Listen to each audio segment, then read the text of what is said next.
I will go from right to left. Our first panelist is Dr. Mark Kane. He's the owner of Riverview Psychological Services. He's a Michigan licensed psychologist and a fellow of the Michigan Psychological Association. He got his PhD from the Union Institute and University and is also an associate professor from West Michigan University. He is also the psychologist in this area who I think works with the most veterans. He is incredibly committed to it and very good at his job. Next is Dr. Jeffrey Vrielink. Dr. Vrielink was born in Switzerland, lived in Germany until he moved to Texas. He was selected by the Navy for a 4-year scholarship to medical school. In 1992, he received his MD from the University of Texas and then went on active duty for the Navy, spent 7 years in active duty. And when he came back, he received his specialty training in psychiatry from the University of Oklahoma College of Medicine in Tulsa, Oklahoma. Good. And then finally is Chaplain Keizer. And I was going to present a personal introduction, but Carolyn did so much better than I could. But let me just say, and Carolyn was spot on with the personality and character of this man. But I've been a clinician for almost 35 years now, and in that time, I've had a chance to work with some of the really great people in my field. I've been very lucky. Brilliant clinicians that started, whole treatment programs, family therapy, radix, incredible people. And Herm is right up there in terms of his clinical understanding and his intellectual ability. With any of these greats, I've worked with. And he really doesn't have a lot of training in psychology. He just knows it. He knows people and they respond to him. So I'm very honored to have our whole panel. Forgot Daryl. And Jim, I'm sorry. Poor Jim, poor Dr. DeVoe, doesn't, we didn't have a name card for him. And Jim is an old friend. We've worked together for years. I guess I'm a little more nervous than I thought I was. Dr. DeVoe has practiced psychotherapy and neuropsychology in Grand Rapids for over 25 years.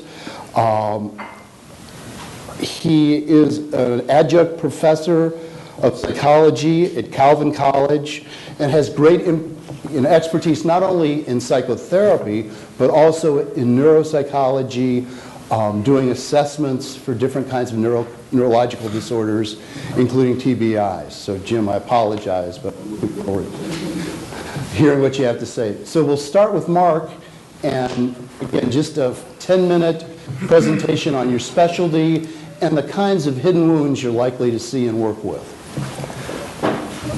I appreciate being here and that the PTSD committee and Grand Valley has taken the opportunity to get the community together. I'm a very reluctant psychologist. I came up here from Anderson, Indiana, which is my hometown. I'm a 3-generation preacher's kid from the Church of God, which is a pacifist church. And I was a conscientious objector during the Vietnam War. And I came up here to work with the American Friends Service Committee doing my conscientious objection work, and ended up working in human rights work. I've been in Lebanon drinking beer with the Marines on top of the U.S. Embassy 3 months before it was blown up, working in refugee camps in Sidon and Tyre. Who showed me around West Beirut was Reverend Benjamin Weir, who was a missionary with the Presbyterian Church 3 months before he was kidnapped by the Khomeinyites. So my work has been trying to struggle with the impact of moral injury My best friend was a Marine that joined the Vietnam. Dad was my Greek professor, and he didn't want us full ride to Anderson University because he was pissed off at his dad, so he got drafted and joined the Marines instead. Came back in 1968, right after Tet Offensive, working in a battle. 2 days later, he's back in Anderson, and what we do in 1968 is we took him out rat shooting with us. We didn't know what was going on in Vietnam, except I knew I couldn't take somebody's life. But when Rick showed me he was still in Vietnam in the dumps in Madison County, Anderson, Indiana, I knew my world had changed. And he told me that the gook ears that he sent back to his dad at Anderson, that the Greek professor never made it, and he was pissed. Then he disappeared. I connected with him 40 years later. He's doing better. The VA got him disability. And what I found out is that working with combat vets, going back and getting my PhD, is a cross-cultural experience. Anybody that's in the military, if you're not a combat vet, you don't know. My experience is you're talking about something, but you're not experiencing it like Herm has experienced it. I cannot tell veterans I understand. I can tell them I've had PTSD, I've been working in the Contra War in Nicaragua, teaching there, I've been in death squads in El Salvador, but I have not been in combat. I have not had to take life. And my whole experience, I have 100 veterans on my a caseload with another colleague, and we have a group every week, and we are about building community. And the work that I do, if I didn't have Captain Lovell Federal Health Care Center Stress Disorder Treatment Unit, which integrated, General Shinseki integrated the Great Lakes Naval Hospital and the North Chicago VA into one of a kind, I couldn't do the work I do. There's 5 vets that I work with that are there right now. And what I try and do is to build community and be on point as we reorient and re-educate veterans back into being involved in the civilian world, but validate what they have experienced. We do that in the groups. We break bread together, every group. We have a private conference center and a restaurant, and we eat together, and we share together. We go to the Will Win Lodge with the American Legion up in the UP. We take equine therapists and horses up there. We, again, break bread together, and we get across the bridge, and they can sleep. They get to the UP, and they have a sense of community together. The Vietnam vets have the Iraqi and Afghans back. One of the Vietnam vets and his commander, right under, I was breaking down on the memory, Colonel Hoponsky, they took me to Vietnam in 2010, and we went to battle zones. We said prayers and burnt incense for all that died. The French, the Viet Minh, the North, the South, and came back and shared it with the group, and the Vietnam vets were moved that it wasn't still 1968. But that showed them pictures of the Deutsche Bank skylight in Ho Chi Minh City, showed them the pictures of going to Catholic Mass on Easter Sunday in Vietnam in 2010, and showed them the headquarters of the Amway Corporation in Ho Chi Minh City. It's a different world. And frozen in time are these Vietnam vets if they don't get the help, and especially the healing that they're talking about to integrate the moral, the mind, body, spirit. To me, post-traumatic stress disorder and traumatic brain injury are traumas. They're not diseases. But before 1980, the DSM-3 is the first time we got even the acknowledgement that we have trauma. And that was because of the Vietnam Veterans of America pushing the VA. And without organization of the combat vets, we'd still be trying to figure out what is going on neurologically when you get blown up with TBIs, with rocket stuff, with friendly fire. So it is a neurological issue that we're dealing with. And Dr. Colin Ross, who works with the trauma program at Forest View, has written a seminal book called The Trauma Model that takes PTSD out of a disease model. And thank God now the DSM-5 has PTSD in a whole new category called the trauma section. It's out of the anxiety disorder section. They're moving in the right direction, but the DSM is still going to be the American Psychiatric Association's largest funding source. And so we still are going to have to be pushing it. And I think this moral injury is really the next cutting edge of getting demedicalizing this and dealing with the real issue of the integration of the mind, body, spirit. And in groups, we talk about King David and Bathsheba and killing his best general so he could have his relationship with Bathsheba. And that's what we do in groups. And so I'm really thrilled to be on a dais with Herm and what they're doing. And I didn't know what I was going to say, and so I said it. Thank you, Dr. Kane. Dr. Vrielink? Thank you for allowing me to come to this conference. I've been thinking for a long time on what it's best to say here, and I think the Lord is leading me in a different direction. First and foremost, I'm a Christian psychiatrist of my own practice here in town, and I address spiritual issues with my patients. For 30 years, like many of you, I went to church, and I did not understand God or the Bible. I saw him as an angry God, and at age 30, while I was in the Navy, I found the true living God who gives hope, peace, and forgiveness. I have suffered PTSD from a boss in the Navy, a senior flight surgeon who assaulted me, who belittled me, and who humiliated me. I was bitter, I was angry, I was full of hate toward him, his wife, and his daughter. I was totally undeserving. God allowed these experiences in my life so I can connect with my patients. They have gone through traumas that I cannot imagine. I was commissioned as a naval officer to be a medical officer. I worked at Bethesda Naval Hospital with some of the most difficult cases. Bethesda Naval Hospital was a flagship of Navy medicine. And most difficult cases came internationally to our department. And these people are severely traumatized. They tell their stories, but they did not have peace. They did not have joy. They had anxiety beyond what we can imagine. And we tell their stories, but there was no healing. I left the Navy in 2007 because I completed my payback time for medical school and sought specialization in psychiatry. So I've experienced in a Navy background, but also in the civilian sector. I've served in hospitals here at Pine Rest as an admission psychiatrist, as an attending psychiatrist. I've done partial hospital, psych med unit, consult liaison hospital.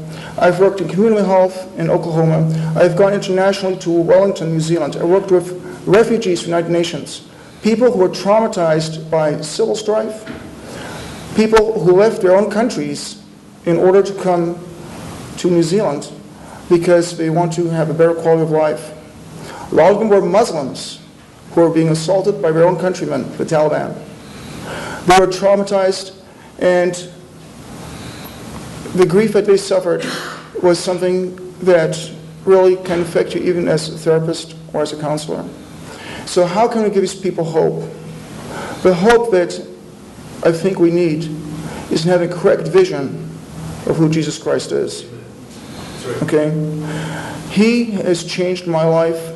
He's changed my marriage. And I've seen healings in my patients. I've seen physical healings of blindness, seen physical healings of somebody who was lame, who was in a motor accident, never supposed to heal again, never supposed to walk again. I have had people who had bitterness and anger. And the God that we have, Jesus Christ, whose foundation not only of our legal system, but also our country. That's why pilgrims came here.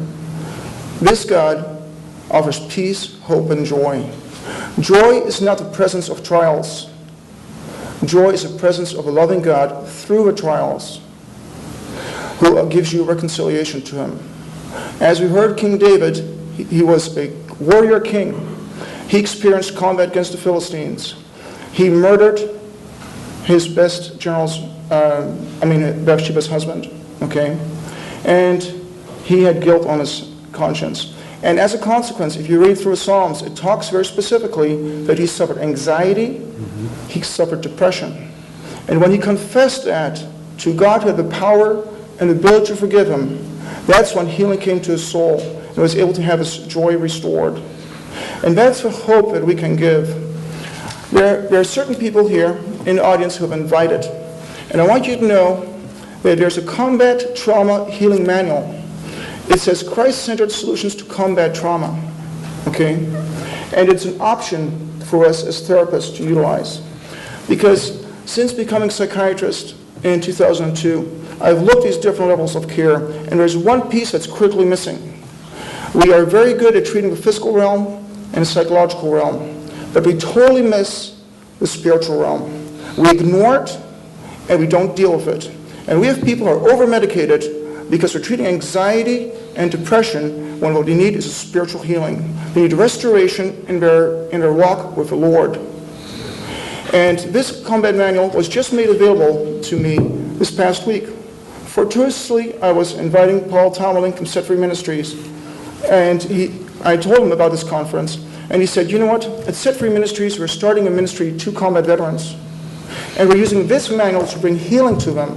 As a matter of fact, we've had combat veterans go through our ministry and get healing. Some of the most difficult cases here in town, when medications were insufficient, when therapy was not adequate, I have sent them to Set Free Ministries. And they address the whole person, mind, body, and spirit, as I do likewise in my own practice. Veritas Integrated Psychiatric Care. And what they do is they bring Christ into the equation and things start changing. They bring healing to people. They bring real answers. And so I want you to know about this book, Combat Trauma Healing, Christ-Centered Solutions to Combat Trauma, by Chris Adsit, author of Connecting with God and co-author of When War Comes Home. Introductions by Major General Retired Robert F. Dees, U.S. Army, and also a prologue by former Captain Navin of Self, U.S. Army. So this has been endorsed by people in the Army who understand combat trauma, and they say this helps. It's a resource to us in our community, and I think it'll be a resource to you. There's a free download available on my website, www.veritaspsychiatry.com, that you can click on. You can download the Leader's Guide for yourself. I also believe that there are certain people that I'd like for you to be aware of as a resource in our community that are underutilized. One is Roger Riley. I don't know if you're here, Roger, but he started a Brain Trauma Recovery Institute and has done some remarkable work with people who are severely brain injured, people who've exhausted their benefits, they've gone to Mary Free Bed, and they've gone through a medical system, and they didn't know where to go. They were not getting better.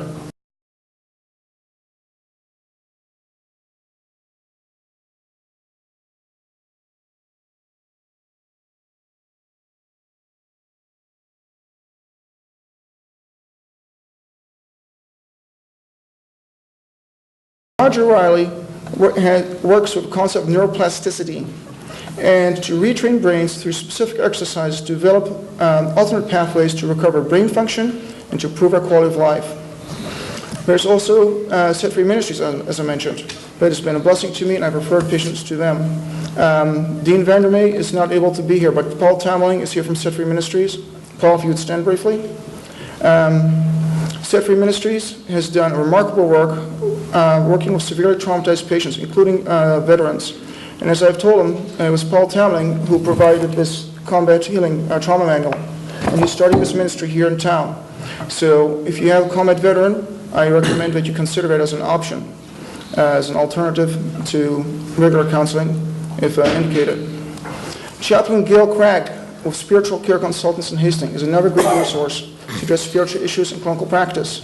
Unfortunately, the previous engagement was not able to be here. Dr. Jan Bentley, would you please stand? She's the founder of Centennial Park Counseling Center in Grand Rapids. It's a Christian counseling organization and is another excellent resource that I highly recommend in addressing moral and spiritual issues of our veterans. There's one church that I found. When I came back from New Zealand in 2010, it took me a year and a half to find a church that I thought was on fire for the Lord, where was solid preaching, and was dynamic and growing. And that's Bretton Road Baptist Church. I'm a member there. And Pastor Cole, if you'd stand, please. Pastor Cole is not only dynamic, but he has a growing church, and he has a heart for hurting people and for Grand Rapids. And he's starting a 10-week series on mental health and biblical perspective. And he's asking me to lead that in November. So if any of you are interested, you're welcome to come attend that.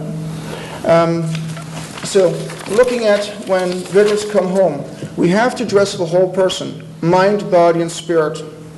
We have to address their physical needs, and that means collaboration with neurologists, with neuropsychologists, with therapists, with occupational therapists, and with physical therapists. The psychological needs, we need our counselors and our therapists to be involved in that, and psychiatrists as well. And we also need to involve a clergy. I've identified a few resources that are available in our community, and I hope you'll utilize them as you see fit. Thank you so much. Thank you very much. Our next speaker is Dr. James DeVoe. He's a neuropsychologist. Jim? I'm going to talk just for a few minutes here about the brain, but I certainly want to keep it in context of the whole person, as Dr. Vrielink said. So even as I'm focusing on some brain issues, please don't think I'm ignoring the rest. And as you'll see, the brain and all of these other issues definitely come together, just like two hands come together as we try to get the whole picture. One starting point is that there's an estimate of 10 to 20% of the troops returning home will have some degree of a brain injury. That's a very high number. The most typical injuries would be from a motor vehicle accident or from a blast. But again, a fairly high number. There will be a range from mild to severe. Some will be as mild as just having had a concussion, but a number will be in that mild to moderate range as well. The definition for a concussion has sort of opened up over the last few years. A concussion doesn't mean the person was even necessarily knocked out. They may have been knocked out, but any alteration in consciousness really is the beginning symptom for a concussion. So if the person was dazed, if they were disoriented even briefly, that's an indication that something happened. Some other symptoms that usually show up fairly quickly at the time of the incident would be some amnesia, maybe some dizziness, maybe a headache.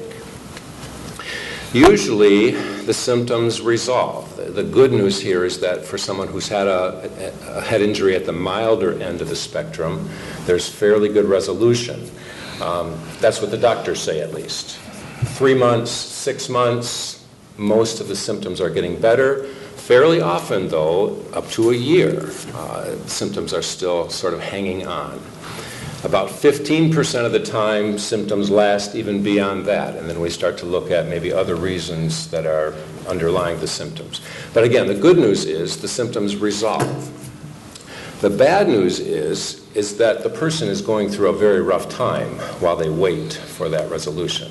They're having headaches, they're having trouble thinking, they're having trouble doing activities of daily life. They're having trouble doing the thinking that all of the interventions we've been talking about require. To sift through what they've been through takes thinking, and if you can't think very clearly, and if you can't really hold information in mind very clearly, you end up going in sort of loops, and then you get depressed because the loops don't take you anywhere. So that's where it comes kind of together with the psychological things we've been talking about as well. If you have trouble in thinking and memory, you have trouble resolving things psychologically. So again, good news is things get better. Bad news is it's a very rough year. It can be a very rough year, and it can lead to the despair that has been talked about. If people think this is how my life is going to be, that leads to despair. If they think, well, at least this is supposed to get better, then that leads to some hope. My specialty is in usually sitting down and talking with a person and going through the history to try to understand the degree of a brain injury, whether it's present or not. And then we can use some tests to further clarify, the degree of problems and to sort of lay out for the person, okay, these are your strengths, these are your weaknesses, these are the problems. And usually it helps just to validate that, I'm not going crazy, I'm having some problems with my thinking and memory. If you suspect a head injury in someone that you know, the warning signs, on a delayed basis, a few months later, the warning signs to me are these. Still concentration trouble. The person maybe just reports having trouble thinking clearly. They have trouble in a conversation. You usually notice their conversation sort of rambles and loses track. So they can be all over the place. They may have some visual disturbances. They may well have headaches. They may be oversensitive to light and sound. Those would be some of the classic symptoms that can still linger for people. Now, there's a lot of overlap with PTSD there, but these are sort of symptoms that lead to some suspicion maybe on your part. I checked around in the area for providers who really deal with head injury, including with veterans. Dr. Vrielink mentioned a few individual providers. I would call myself one of those independent providers, but some of the bigger agencies would be Mary Free Bed, because they have a kind of a wide-ranging head injury program. And Hope Network actually has a contract or an affiliation with the Veterans Center to work with people who are a little more on the moderate to severe end of things. And they would provide a multimodal treatment, speech therapy, occupational therapy, and also vocational therapy. So those are two good resources sort of at the agency level that are in town. A couple last little notes I thought were intriguing as I put some of this together. We hear a lot about sports concussions. And it might be tempting to think that, well, a blast injury and a sports concussion are sort of the same thing. They are sort of the same thing, but there's some important differences. On the sports playing field, it's a relatively clean injury, you might say. It's usually the head accelerating and decelerating very quickly, and maybe some rotational forces, and that creates the injury. There we do see resolution relatively quickly. They tend to be young athletes who are in good shape and good health, and the resolution can be fairly good. But again, it's sort of a clean injury. A blast is not that clean. It includes that same kind of head acceleration, deceleration. It includes probably some rotation. But it also includes the blast wave itself, which creates some damage. There's a blast wave and then a vacuum right after it, so kind of a double hit there. There's debris that can be thrown, and so the person can receive debris. And finally, a fourth thing happens. They often are thrown against something else, so then their head can hit something else, whether that's the ground or a wall or whatever. So they're not exactly the same as just a sports concussion. I never say just. They're not exactly the same. They're similar in some ways, but they're a little more complicated in some other ways. So I think that's an important little fact to keep straight. Finally, a couple new developments I thought were interesting. One was a new version of an MRI. You've heard of MRIs. They've been around a long time. They're fancy X-ray. Well, there's kind of a new twist on that MRI. It's been around for a while, but it's being used more now. And it seems to pick up the areas of the brain that are damaged in a way that just a CAT scan does not pick up. A normal MRI does not necessarily pick up, but it's called a diffusion tensor imaging MRI. It seems to be picking up the picture in the brain a little more clearly so that people can get documented if they need to be more clearly documented. And finally, I leave you with this. This came out last year. A study done at the VA Center in Washington, along with Washington State University, or University of Washington, found that in their sample of patients, these were veteran TBI patients, 40% had a specific problem that may or may not come to light in more routine examinations. 40% had a pituitary problem. The pituitary gland is right in the middle of the brain. Extremely important, very small structure, but extremely important in regulating our hormonal life. 8 different hormones, which then are sent to all the other glands and turn things on and turn things off. And so the normal base rate for this kind of disorder is less than 1% in the population at large. In this population, it was over 40%. What's the upshot of that? These folks will also have sort of mental trouble in thinking, because if your hormonal system is off, you are off. Some of the hormones are also the sexual hormones, so if those hormones are off, then sexual function is off. And that can be of great concern to people. So we have providers here, we have people experiencing injuries here. I want people to know that if someone has a lingering problem, just doing a simple check of their endocrine system may be in order. So let me leave you with that. Amen. Thank you, Dr. DeVoe. Remember your questions. Okay, so if you've got questions, things you want us to address, please pass them to the aisles. Otherwise, I'm going to make up the questions. You don't want that. That would not be a good thing.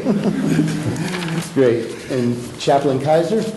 I'm not sure what discipline I really represent. Being a chaplain in the military gets you involved in a lot of different things and a lot of different kinds of disciplines. But basically, one of the things I am is I'm a pastor.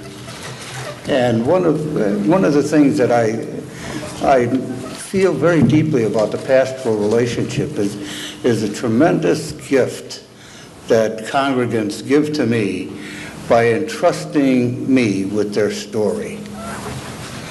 I'm always amazed and humbled by the fact that people are willing to share the deepest feelings that they have with me. And that does something to me because I have my own scotomas, the blind spots in my own life, and so one of the things I try to do is I try to correct those scotomas. I did marriage counseling once and invited a female chaplain to co-counsel with me, and it was amazing how much I learned. Because I was not seeing half the things that she was seeing, and she wasn't seeing some of the things I was seeing. So, but it was just amazing. And then we would talk to each other during the counseling session about that, and really started modeling in front of the people how to fight fairly, I guess. And Rita continues to remind me of some of the issues that women face in the world, and I'm grateful for that. Sometimes I'm irritated, but mostly I'm grateful for the fact that, you know, she sees that scotoma in me and she's willing to acknowledge that I need to get that thing out of the way. And one of the things I think that's so very important is that pastors take on themselves a real acknowledgement of the tremendous power of that role. And also, I think, to acknowledge the fact that there's a mystery about that pastoral relationship, because Jesus says, whatever you do to the least of these, you do it to me. And Christians facing the judgment, they say, Lord, when did we see you hungry? When did we see you thirsty? And that's another scotoma, because we don't see in the people to whom we minister the image of the God who created them. And I think we need to be sensitive to that. Another thing I'm concerned about very much is the fact that a whole part of the Christian community is not able to become conscientious objectors because they are not pacifists, but they believe in a just war theory. And I was on a committee for the Christian Reformed Church in 2006, and one of the recommendations was that we see if we couldn't get selective conscientious objection as part of the Department of Defense policy. I have briefed 3 undersecretaries of defense for personnel and readiness, and they all think that's in the too hard to do box. They're afraid conscience is going to be so much that people are not going to show up for war. And I told one of them, I said, wouldn't that be great? Because the whole community would be telling the senior leadership that you got it all wrong. And we're not going to follow you into this business. Herm, there was a guy that I met that got the U.S. Supreme Court to agree during the Vietnam War that you could take a conscientious objection position, not from a pacifist church, but from a philosophical point of view. Right. And he came and spoke here in Grand Rapids. So that was shifted during the Vietnam era, was that ability to make a philosophical commitment was passed. But they still haven't changed the regulation. No. So, who listens to the Supreme Court? Anyway, and part of the difficulty is because part of the just war theory that talks about the reason for going to war is justice before war, and that deals with things like just cause, last resort, proportionality, the possibility for success, and those kinds of things. And military people are under political control, and those are mostly political questions. And so the senior leadership of the military doesn't want to get involved in some of those kinds of questions about the morality of going to war. But the war fighters are concerned about things like proportionality and discrimination. That is, that you use the only force that you need in order to take care of the battle, and you try to be discriminating in who is inflicted with wounds as a part of that. And I think that that's part of the problem with trying to get the Department of Defense to change its position, because most of the military understand.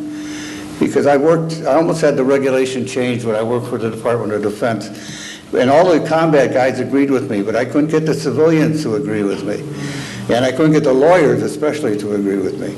And they kept saying, we'll have so many people declaring that it's against their conscience that they won't come. And I would ask the war fighters, I said, do you want somebody who's willing to sin against their conscience in the battlefield with you? And most of the officers said, no, I want somebody who I can trust, not somebody who would be willing to violate their confidence. So the last part of the justice of war theory is justice after war. And that's the weakest part of the just war theory. There's hardly anything that was really written on it. And so you get people coming out of Vietnam, for instance, like we have to have an exit strategy. Well, what is the exit strategy? What do you want to have happen at the end of the use of military power? What does peace look like? When I used to sit in the planning cell in Stuttgart when I was the chaplain for the NATO and for the American part of NATO, the American sector, we used to sit and do war planning. And I used to say at the end, okay, now that we've done all this, what do you want to see at the end of this process? What does peace look like? And that was the hardest question that many of them were asked. I said, my Lord says that we are more than conquerors through him who loved us. Then he goes and tells you why you're more than a conqueror. Because nothing can come between you and God and God's love. So what does it mean to be more than a conqueror? And what do you citizens of the United States want to demand of your country when you send men and women to die on a battlefield? What do you want to see happen to your world after that's all done? Amen. How many more Koreas and Vietnams do we have to see? And how many more Iraqs and Afghanistan do we have to see before we start a whole new conversation about what war does to people and what war does to society, and not worry so much about what war does to our oil and our gas and our other kinds of commercial products?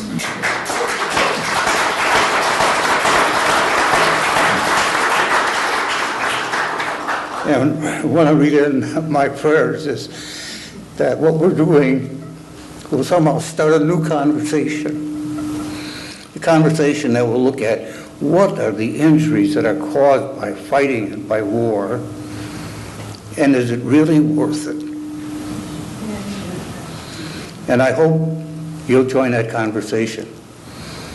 We would love to have you, because we need voices to be raised so that our leadership in the House and the Senate and in the presidency thinks seriously about what it is we're sending people off to do when we send them off to war. And unfortunately, the number of veterans are getting less and less in Congress.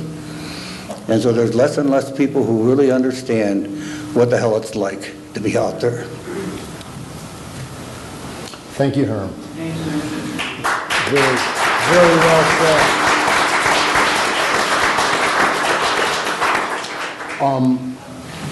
If people could pass their questions to the side and we get people to collect them. Let me also say, in terms, going off of what Herm says, one of the reasons I really wanted to have this conference is I believe, and I could be wrong, so open to feedback, but I believe there's like two worlds. We send people off to war, and then, of course, they're going to be isolated from the general population, so forth, but they come home, and then there's a military system, there's the VA, there are programs that work with veterans. And people like myself, I'm a civilian, I haven't been in the services. I don't know what's available. I'm insulated from really what has happened, from the men and women who've given so much. And until I think we can come together as a community and work together, it's going to be hard to have that voice in unity that this is right or this is wrong, this is worth it or this is not. You know, when we have unwars where you're just supposed to go out and spend money instead of support, you know, our troops and pay for it and give something up, war is something out there. It's not something we live with, and we need to bring it much more into our communities. So.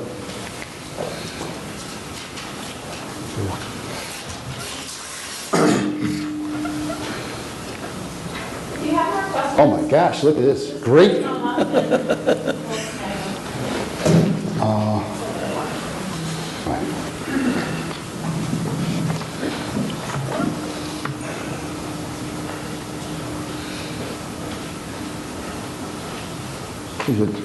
This is a short one. Some of these are really long, and I'm a slow reader, so it's going to take, I'm going to have to dance around a little bit, but we have a couple people talking about the repression of memories and the experience of survivor's guilt. Chaplain Keizer, could you start with that? And then we will have Mark talk about that as well. I think survivor guilt is one of the very, very difficult parts of coming back home. I went out of a helicopter at 150 feet in Vietnam and broke both my arms pretty bad, and you're not supposed to survive those things.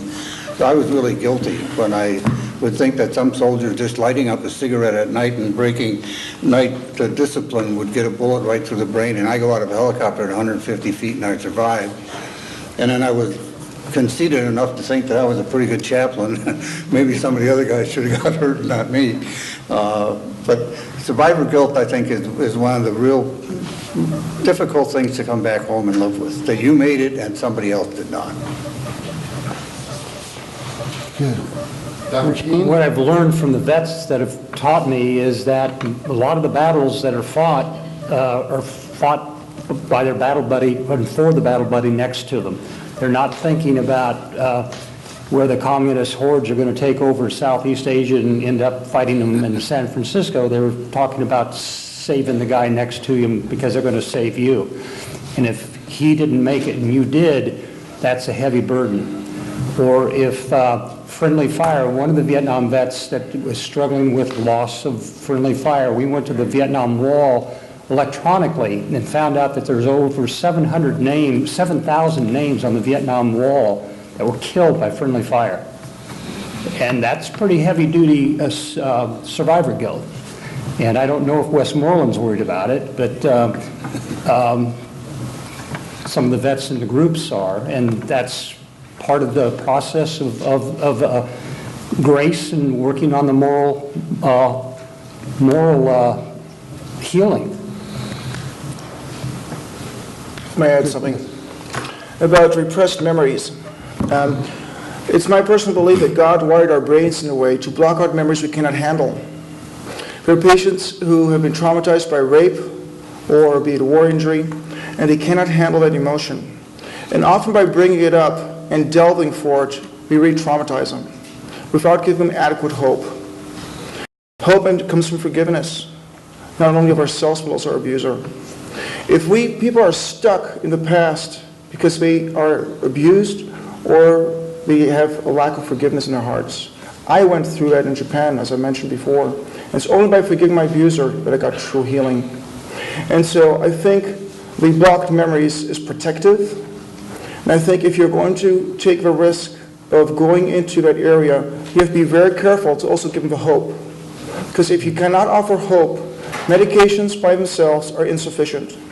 It's a chemical issue, and you can lift and alleviate some symptoms, but if you don't give them hope that they can be restored, or they can be forgiven, our treatment is inadequate, and we do more harm. Thank you.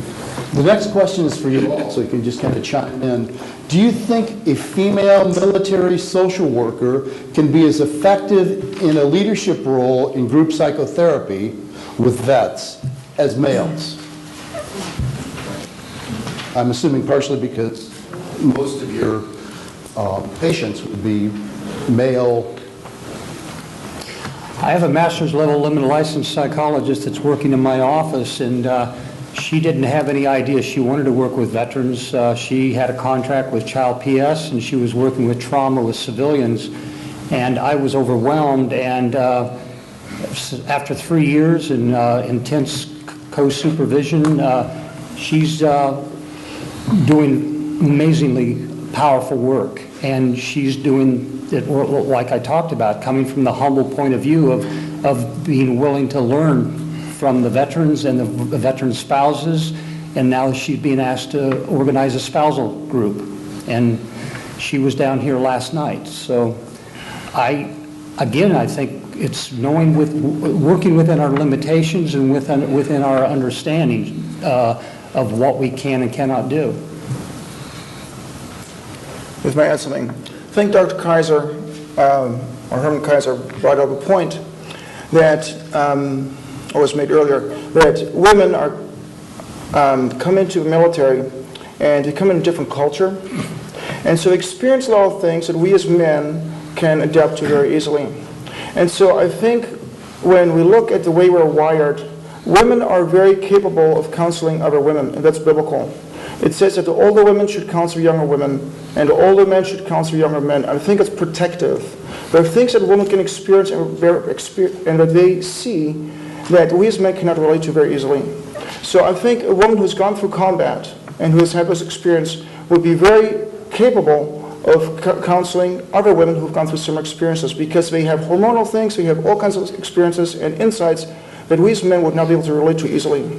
And I think it's protective, because when you get into something that's so difficult, okay, as a man counseling a woman, I think that we have to be careful of boundaries.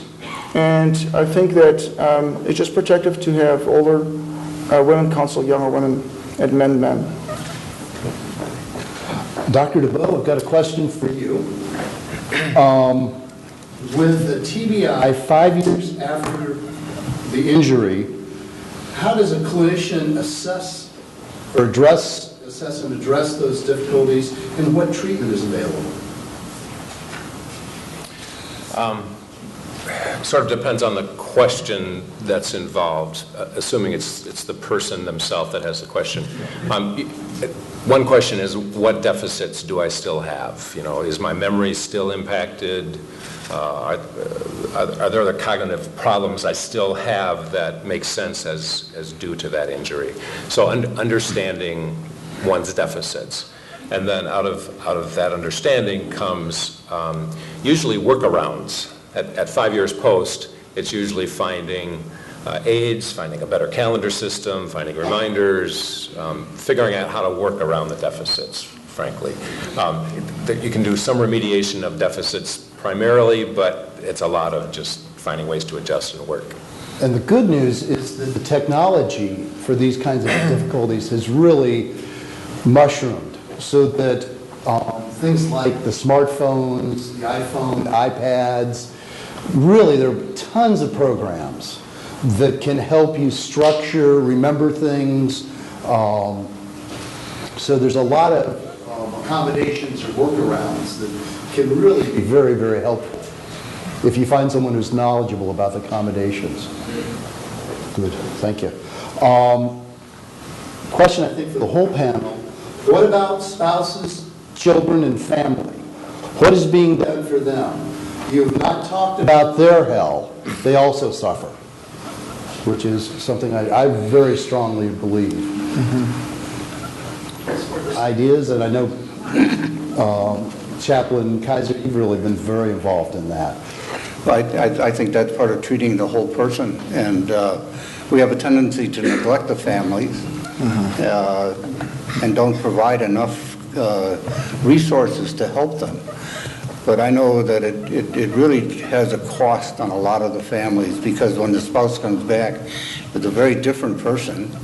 And when I came back, my son was 9 months old, and I had both arms in casts, and my wife set my son down on my lap, and he didn't know what to do with this guy with the hard white arms, and started crying like crazy. And I said, "Artist, you got to take him away." And when it came time to feed the both of us, she says, "Well, I'll take care of the baby first, and then I'll take care of my other babies." It took me 3 years to be able to confront her with all that kind of stuff. But I know it does. It affects the family, and what we really need to do is kind of treat the whole community. And that's one of the reasons why we see this as a community effort, because there are forums where the family can go, and they're being created more and more. I know Ike Porter, who is with the veterans group down, and he's stationed out of Battle Creek. But I just received an email from him that Ike is starting up new family kinds of things that are going out and taking care of families by retreats and by other kinds of things. And Steve is here, and he's working with Michigan group of veterans and also doing some family kind of therapy. So we're just finding the kind of resources to really help. I think part of the problem is you kind of neglect things that you can't make promises to and fulfill the promise. And until we can get the kind of resources to really take care of the families, we're probably not going to. And so families have to continue to stand up and demand that their issues be taken care of too.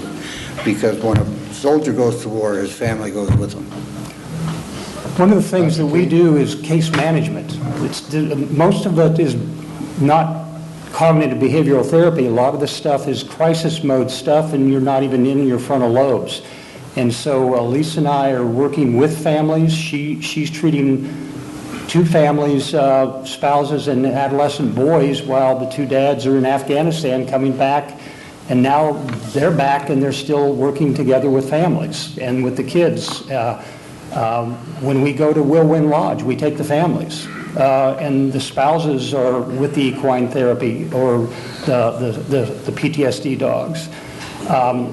When I refer veterans to Captain Lovell, they coordinate time for the spouses. In fact, I was the first one that got active duty referred to North Chicago VA, and the command ordered the spouse to go as well for a week, and was involved in therapy on the unit with the psychologist and the vet who was active duty, and the spouse, and it broke new ground. And I think that's one of the things that made Shinseki look up and see what North Chicago could do, is because North Chicago was one of the first PTSD programs in the country in 1982, and are willing to think out of the box.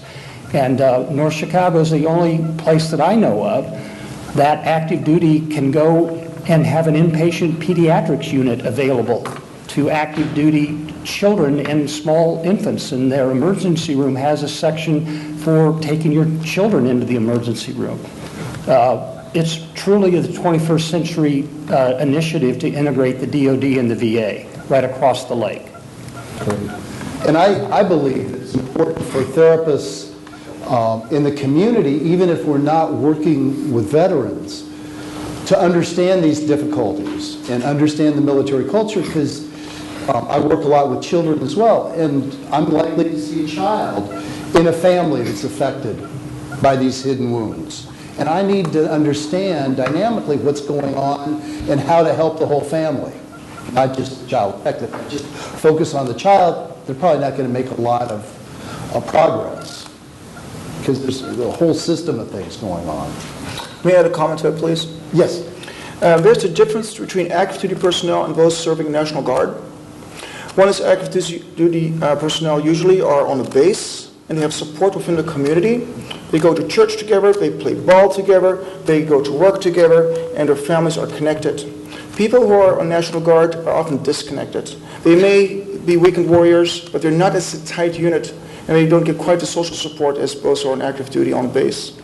So I think we have two different populations here. And we cannot just treat individual. I would echo what Herm Keizer says, and that is that we have to look at the family system.